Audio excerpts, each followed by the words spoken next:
To make a Hammond, we need three things. 1, a bowl of water with a paintbrush. 2, this fire block sealant, which is a heat-proof clay. And 3, and most importantly, metal wire. This is just very thin metal wire that I bought at the hardware store. Pretty simple. Oh, and lastly but not least, the knife on which you want to make the Hammond. The first thing I do in this video is apply a very thin layer of clay over the entire blade. This helps the later clay stick to the blade evenly without cracking off or anything. Pretty easy. After some careful painting, I have completed the ashy. These are the legs of the Hammond and what give it the design. Now it's time to coat the spine and upper part of the blade in a thick layer of clay. This is done by spreading copious amounts of clay onto the spine of the blade and then smoothing the clay down onto the side of the blade. Little bits of water is added as needed so the clay does not dry out. Once the final clay pattern is applied, the wire is wrapped around the clay and the knife, as can be seen, and then the clay is smoothed down over the wire once it has bit into the clay. This is the final shape of the clay pattern, so it will now be put in an oven to dry before being heat treated.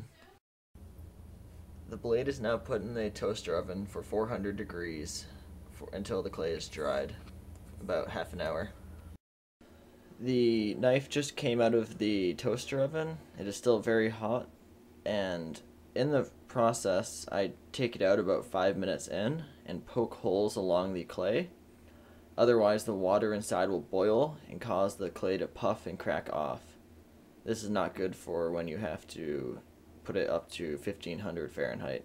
The clay will definitely fall off then. It's now time for all the joys of constant temperature monitoring to begin. This is best done outside at nighttime because you can better see the color of the steel this way. The steel is now placed spine downwards into the raging fire to make sure it is heated very evenly. Here the blade is nearly at critical temperature before the quench. The blade is now at critical temperature and the quench is about to be performed.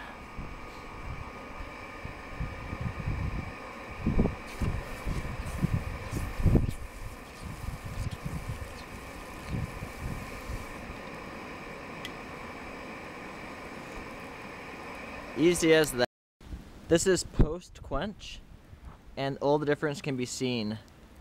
The clay is still stuck to the blade, which makes a major difference on the formation of the Hammond. This is all due to the wire wrapping. Without the wrapping, the clay simply falls off, and the Hammond is much less defined than it is now. Here, post-quench, after a quick wiping off of the oil, you can already tell where the Hamon line will appear.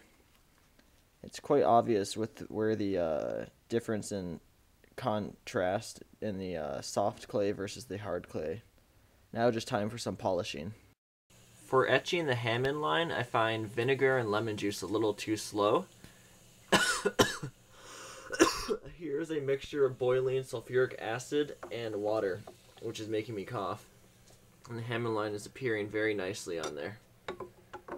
This is a very vigorous, strong, acidic mixture that you don't want to be anywhere near and do in a well-ventilated area. After etching in the sulfuric acid bath for about an hour, this is the line I was able to achieve. I'm pretty happy with it, actually. The Hamon is almost over-defined, as it is very easy to see with the naked eye. The difference in colors between the metals is just extraordinary. This technique definitely works better than any of my previous Hammonds, which are kind of just faint lines like that.